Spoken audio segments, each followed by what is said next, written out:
Y'all need to help Stephen Phillips out over there. Out the door and off the radio. Here's Stephen Phillips. All righty, we're back with you, folks, and we've got, how do you say that? Eduardo. Eduardo. There you go. Good morning. How are you, brother? Good morning. How are you guys doing? Man, we're wide open. I'll guarantee you that's right. We're trying. Is he saying your name right? Yeah, he is. It's Eduardo. See, I told you. I don't know what Steven thought your name was, but I knew know, it but was. he says it all funny. No, I don't. Yeah, it's fine. Man, tell us about you, brother. Now you're in gosh, where are you at? I'm based out of Auburn, Alabama. Auburn, Alabama. I say Auburn, Louisiana. I don't know why I was coming in, but anyway, Auburn, Alabama. So, but you was going to drive up here for the show. I thought, man, that is a long drive. So let's just do it over the phone. But you look good, brother. You look good. Thanks, man. I appreciate it. Yeah, I was going to take the drive. I'm used to driving around a lot for gigs and stuff. So, yeah, I know that. Would have done it. That's the way musicians are. They spend $500 to get to a gig that pays $100. That's true. Yeah, that is true. Yeah. Tell us about your story, man. I mean, how'd you get in the music business, and how'd you get to where you're at now? Yeah, man. Well, I came to the States with my family from Peru in the '90s, and growing up here in the South, I grew up in South Alabama, and I went to school, went to high school, and friends got me into music. Went to college here in Auburn. Started playing gigs on the side just to make some extra money, and it just started growing from there. And little bit by little, just started playing around the region and growing a little bit more, putting music out there, getting to know some people. And eventually, now I'm branching out to the West Coast. So hopefully that goes well. I just started doing that a couple years ago. COVID kind of put a damper on it. Oh, man, that hurt everybody. Yeah. Golly, everybody shut up. And then the gas prices ain't helping us now, you know. It's just yes, one thing and that then is another. very true. No doubt. So You have a cool sound. This is the other Steve on the show. That's a good-looking Steve. Yeah. So I listened to your whole album, and you know what it reminds me of? It's very much. It kind of reminds me of my college days, and back in the '90s, it's got this coffee house sound, but then some of this like sort of the pop aspect to it, if you want to call it that, I guess. It reminds me of that sound from that time frame. I don't know if that's any kind of inspiration of yours or it just happens to be that way, but it very much took me back to kind of that point in time in my life. And the songs are very chill. Some of them are very fun. What kind of inspires you to write your music? A little bit of everything. I like to kind of gather ideas, and the first thing that I want to make sure, I like to make positive music and make sure people feel good. That's one of the things some folks coming to my show say, that the songs made them feel better, and that means a lot when they say stuff like that. So that's similar to your "Welcome to My Funeral." Yeah, "Welcome to My Funeral." Is that one of your positive songs? Well, we talk about that later. No, and I really just from anything, I like to talk about like pensive stuff, things that make people think. Sure. Also have upbeat tunes to make people want to tap their feet or dance. Anything like that. I like to grab a little bit from many areas. One of your title songs is "Sunrise." That's a great song. Yeah. I could see that being a song people would like to listen to driving to work. That's a good positive song. It's just got a cool feel. I think to it'd be driving home from work, not to work. Oh, home really? from work. To me, I thought it was driving to work. Yeah. Yeah, I kind of like that. And then, something completely different, that Time Machine song you have, that something about that reminded me of David Bowie with his song Space Oddity. Well, kind of the opening beat to that. That's what it reminds me of. Did that kind of inspire you with that song? Good ear, man. Absolutely, yes. David, I'm a big fan. I'm David Bowie fan. Yeah. So who kind of inspired it? Did David Bowie inspire you? I mean, but when they turned on the radio, who'd you listen to? Nowadays? No, I'm talking about what kind of got you. I mean, what inspired you to be a musician? Oh, well, I went to school for literature. Right. So I've always enjoyed writing, and I started doing poetry, and you can't get a gig with poems, Right. So I started putting it into music and learning more about music and kind of putting my writing to music, and it's just combined it, and that's how it ended up. Well, that's all there. music is just poems with tunes. You know, Absolutely, yeah. no doubt. And that's it. Of course, literature, I'm terrible. That's the thing. And you talking about writing dance tunes. We did that a little bit because we play music, and then we got to noticing the people that were dancing. We give that up. We don't want to watch them dance no more. Golly, drunks in bars dancing, man. That is you've been there. Well, he's got a song about that. What is it? La Farra? Which one is it? La Farra. La Farra. That's it. Now, what does that mean? La Farra. La Farra. La Farra, that's a colloquial term. In Peru, it means kind of like a festive atmosphere.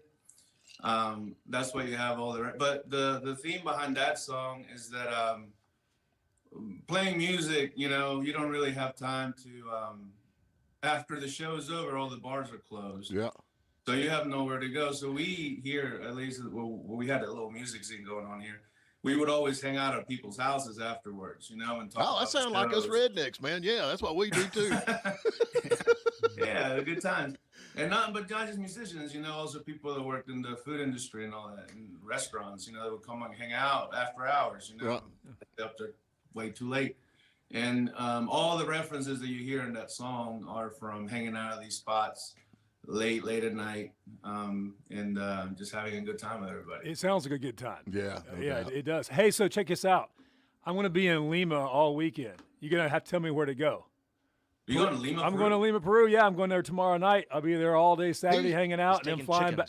Flying back on Sunday. Absolutely, man. I'll send you an email. Yeah, that's what you need to do. Tell me where the hotspots for are. Southern Hospitality International Transit, and he actually flies chickens. Exactly. He flies chickens. Lima, I highly recommend the trip, man. It's in Cusco while you're down there. It's a must. You get to see the Inca temples and the ruins. How close is that to Lima? I've got basically all day Saturday to do stuff. Yeah, that you have to set up over there. I can send you some more info through email, but it's a must if you're over there. Cusco. Well, you can see some stuff in Lima too. Yeah, sure. Cusco's a little far, but well, I think what he's leaning towards is he's flying down there with a full plane, and it's going to be empty on the way back, and he didn't know if you could help him. Maybe I'm just throwing that out there. What are you trying to say? You suggesting I want to smuggle something back? What is that? Well, you're looking for you're going to be business venture. July the 23rd, man. You're going to be at Mad Life down here at Woodstock, Georgia, man. You looking forward to that? Absolutely. Yes, it's my first time there, so I'm gonna have it's gonna be a first for me, and I'm looking forward to it. I'm also gonna be in Savannah on December 16th. Yeah. So I got a couple spots in Georgia coming up. You're gonna love Woodstock, man. That's a cool place. That's back in the day there was nothing in Woodstock, and then all of a sudden it just exploded. And and Mad Life is really a very cool venue. And a lot of folks here go down to Mad Life to Woodstock down there, so you're going to enjoy that. So are you doing I follow them on Instagram, and they always put up good media stuff. I really enjoy the musicians they bring up there. Right. It seems like a really cool spot. Yeah. And are you doing the acoustic thing, or are you taking full band, or how you playing this? I'm an acoustic solo act. But I like to interact a lot with pedals as well. So there's a lot of experimental stuff up there. But I like, that's the thing about it growing up, I like the full band, but then the older you get, I like the sit down listening room style playing. I mean, it kind of gets you a little bit more involved in the music. And then you talk about, when you do that, you talk about how you wrote the songs and where the songs come from and that kind of stuff. Is that? Yeah. That's a songwriter approach. Yeah. It's very unique. And again, I think just like you, when I was younger, absolutely, the big concert, big shows was my thing, but lately it's definitely been. I enjoy sitting down and listening to somebody sing their original music and explain where it came from. Oh yeah, that's 50% of the song. when you sit there and they talk about how they come about the song, I love that. But you're gonna love it. But you've got some cool gigs coming up. You're all over, and you're actually from LA, and you're from Lower Alabama, not Los Angeles. LA, yes sir, Lower Alabama. Yeah. But you're gonna be in Los Angeles. Looks like, golly, you're all over. Yeah, and I've been blessed. And we're adding on gigs as well too. So if you're interested, anybody out there interested, keep checking out the website, and you should see some more gigs pop up here pretty soon, actually. Well, now give them your website and all your contact information on that. Yeah, you can find me. My website is the best spot because you can get all the links from there. But it's Eduardos, singer-songwriter.com. You can find all my music there. You can stream it for free, videos, anything you need. So now, what is your? Can I ask your whole name, or is it that's it? Back down there when you got. He's like Madonna, man. It's just Eduardo. Eduardo. Exactly. Eduardo, Prince. Eduardo. Yeah, The it's cool Eduardo people just have Leon. one name now. But he just said, But it's what? In Latin America is Eduardo Leon. Here That is sounds awesome. Eduardo The lion. Leon. The lion. Yeah. Leon. Here is pronounced Leon. Like Ponce de Leon there in Atlanta. Eduardo. Exactly. But Yeah, there you go. De Leon. De Leon. I He love likes it. talking like that because he. See, Me gusta Well, he's hablar going to español. Lima, so he needs to practice. That's it. Tengo que practicar mi español. See? That's right. You got to roll your R. I got it. I got that down. Perfecto. Traco. I can do it. Do you Burrito. sing any song? Do you have any songs you sing in Angelito. Spanish? I'm now you spoke about Sunrise. I'm working on translating that song because I have family members that really like it and they really want me to do a version of it in Spanish. So that is one of my little projects that I'm working. So on, now, if you be great. you write Yeah. a song. You write a song that's American. It's wrote in English, and then American. You hear that? I mean, oh, shut up, man! You translate that into Spanish. Does it still rhyme? I mean, I was just wondering the same thing. That's interesting. You have to, when it comes to translation, you have to be careful with that because yes, you do have to. Terminology is important, and you have to be careful with that and make sure that the rhyme scheme is correct. So you do kind of have to take some freedom in changing some aspects of it, but keeping it true to the meaning. because some words here in America translated are bad words in South America. You know, like Nova. You got Yeah, to be careful. Yeah, that's correct. yeah, that's crazy to think about that because it's like Nova. They sold Nova in South America. Nobody buy because down there Nova I think meant junk or something. It means doesn't go. Doesn't Nova. No go. No go. That is the worst marketing plan ever developed. Exactly. The Chevy no go. Who's gonna buy a car that doesn't go? Yeah. Anyhow. That is so funny. That is so funny. That is it. Well, yeah, but I think that's gonna be great. That'll be a great song too. Like you said, put it in Spanish. But Yeah. I was wondering. When I was first listening to your album, I was waiting to see it because I saw your name. Obviously, I knew it was a Hispanic name, and I was waiting did to you? see Pretty smart like or that. listening to a song that might be in Spanish, and there weren't any. And so, when I was growing up, my mom, she bought me Selena's last CD that came out. Who knows who I'm talking about? Selena. She's totally Selena. awesome. Yeah, she's awesome, man. isn't she? Yeah. Yeah. And so, Como una flor is is definitely on my playlist right now. Yeah. That is one of my favorite ones. it's a fantastic CD. Well, anyway, so I listened to that over and over again. And then, of course, you had, my mind just went completely blank. Miami Sound Machine. Gloria Estefan. Gloria Estefan. That's all she does now.